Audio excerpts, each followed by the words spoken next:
Welcome to Conversations Live. For more than a decade, we've brought you the best in books, entertainment, celebrity interviews, and current events. When the movers and shakers of the world have something to say to you, they say it to us first. Now celebrating 17 years of broadcasting success, here's your host, Cyrus-Webb. And welcome back, everyone, to Conversations Live. I'm your host, Cyrus-Webb. Glad you all could join us once again, both for our radio audience here in the South and our online audience tuning in, thanks to our friends at iHeartRadio and Amazon Music Podcasts. We're glad you all could be with us as well. I was just saying to my next guest, it's great to be able to have him back on with us as we're beginning the year that is 2021. Actually, I had a chance to speak with international recording artist Paul-Byrom last year. He was celebrating, of course, not only of course his career, but also gearing up for the release of his newest project called What I Did for Love. Well, that project is now out. We're going to talk to Paul not only about the outpouring of support he got for this, but also about the songs that made this particular album special, and, of course, that you all know how to be able to get it for yourself. Paul, thank you so much again for the time. Really appreciate it. It's a pleasure. Thank you very much for having me back on. Hey, glad to do it. So, Paul, you have been able to literally make a name for yourself around the world. I mean, your music is something that is celebrated, I think, all over the corners of this globe. What has it been like for you, Paul, to be able to see the continual support to your music? It's been quite funny in that I, for a long time, didn't give it a huge amount of thought.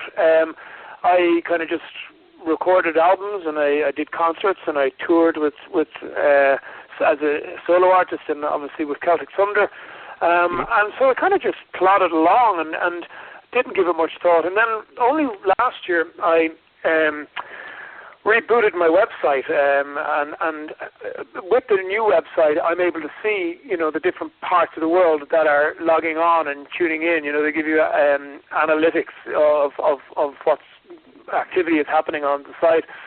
And so I've been really quite blown away by the fact that people are tuning in from the likes of Australia, New Zealand, Canada, America, obviously, but places like, Romania, Italy, Croatia, Norway, Sweden, places I haven't even been to, and so that has been very humbling and exciting as well, because needless to say, I'd love to go and sing in all of these places, but we're a little off a world tour just yet. Yeah. Well, look, I think that is the amazing thing, is that you're able to reach people globally. And I think it says so much not only about you, Paul, as an artist, but also about what you're able to sing about. I was listening to what I did for Love, and I listened to it, of course, to our friends at Amazon, but it's available on all the platforms, the online retailers. I mean, the songs there, I think, are so amazing. Even you posted on Facebook how overwhelmed you were by the response. What made this album particularly special for you, Paul? Well, this was definitely an album, a labor of love, so to speak. For a long time, people had kind of just said to me within the business, because I had an international following, that I should, and because I was a tenor, that I should stick with just singing Irish music, singing the old ballads, and playing the old Irish tenor card. And much and all as I do enjoy singing those songs, and I have a deep fondness for Irish music, I also wanted to represent who I was as an artist and as a person. And so this album was very much that. It was the songs that I've grown up listening to, songs that mean things to me, and songs that I personally enjoy singing. I think it's imperative if you're going to be performing and touring these songs, and of course recording them. You have to believe in the song, and you have to love the songs, and so that's what this album was. And because I had the big 65-piece orchestra on it, I kind of felt, well, look, let's go big on this, and so that's what we did, and I think it's probably my most crossover commercial album to date. My previous album was an Irish album, and so that's a niche kind of taste or flavor or following that would be into that. Whereas this is an album, I think, that any age group can pick up and enjoy. And one of the things that has, I suppose, blown me away is, people in my own age group and younger, going, oh, I love the album. Whereas up until this album, I suppose my following primarily would have been, from 60 years of age upwards, So it's definitely, I think, the most commercial crossover album to date. Well, I'll tell you, I think, the great thing about this project, and literally it's been written about the world over. I was read an article when I was prepping for your segment, Paul, from the Sunday World, even talking about this album. And one of the things that you and I talked about, actually, when you were on with us last year in 2020, was you literally allowed the fans to get involved. I mean, what was that like for you to see the support from the fans, even in making the album possible? Yeah, it was a big decision to make. I suppose up until this point, the albums I have recorded, the majority of them have been with record labels or in association with record labels, and so therefore, finding the funding for albums has always been a challenge, I suppose, but especially nowadays more than ever, because I suppose, fundamentally people aren't out buying CDs anymore. The amount of album stores or CD stores that you would have gone to in the past have even diminished. So, the money that can be made from the actual physical copies of CDs nowadays is considerably less than it used to be. So therefore, it's hard for companies, record companies in particular, to justify spending big money on orchestras and big productions. And I knew that if I wanted to do this album, it needed to be done with an orchestra and needed to be done properly. And I've always prided myself in that all my previous albums have had live musicians and orchestras on them. So I thought, well, the only way I'm going to get this out is by going and doing a crowdfund on it, because if I go with a label, they'll want to do it on a lower scale. And so I took a punt, and a real battle of conscience when I was doing it, because I wasn't sure how I would be perceived looking to raise money for the album. But the reaction was overwhelming, and we set a goal, a target. I literally put it up online. I put it in black and white in bullet points. This is what the money will be used for. This is where it's going. And we hit the target with time to spare, which was great. And so that goes to show the level of support that I have had and continue to have.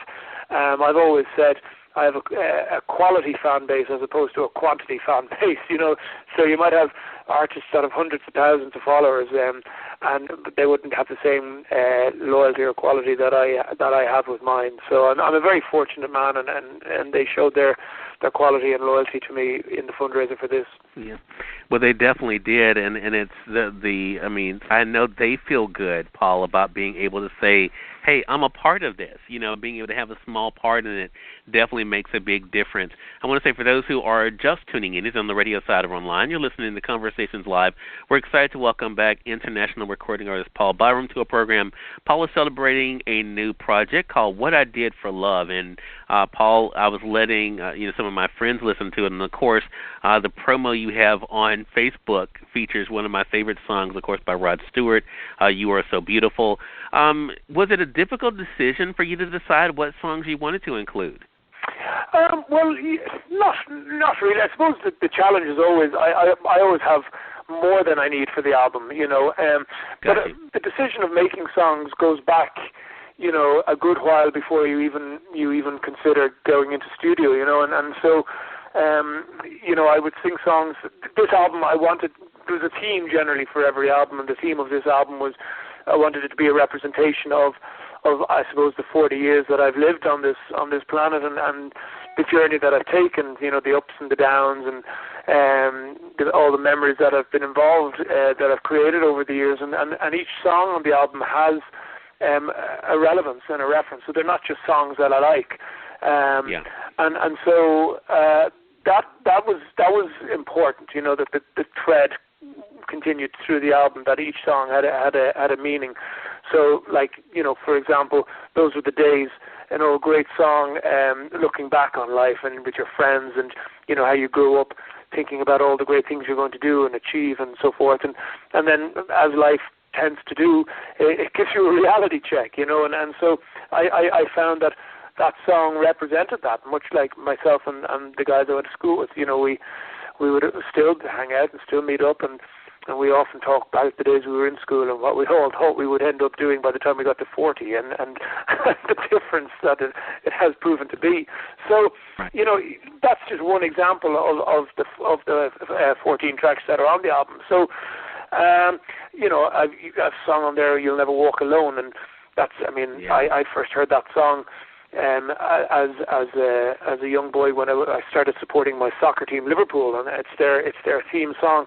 But when I listened to the lyrics in particular, I found that now more than ever they were more relevant than ever. You know, talking about going through a storm, at the end of the storm there's a golden sky, and I think we're all living through a storm at the moment, you know, and that we all have to believe and hope that we're going to come out of this and we will see the golden sky, and that things will return to normal, and we will live through happier times.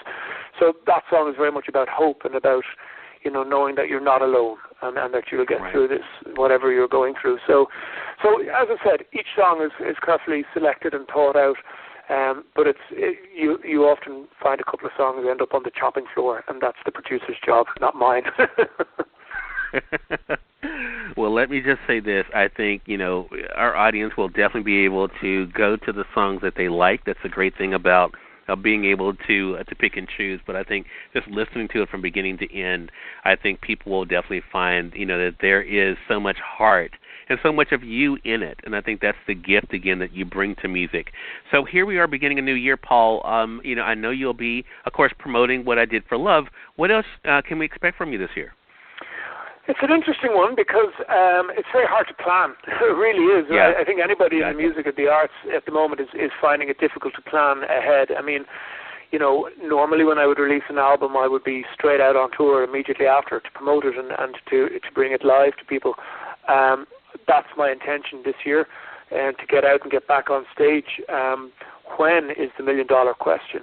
Right. So I know the vaccines are rolling out now in America.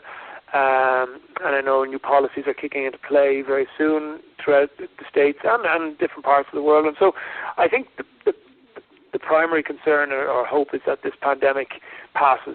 And so I would love to say by the end of the summer I will be back out touring in the States again, and looking toward Christmas as well, doing dates.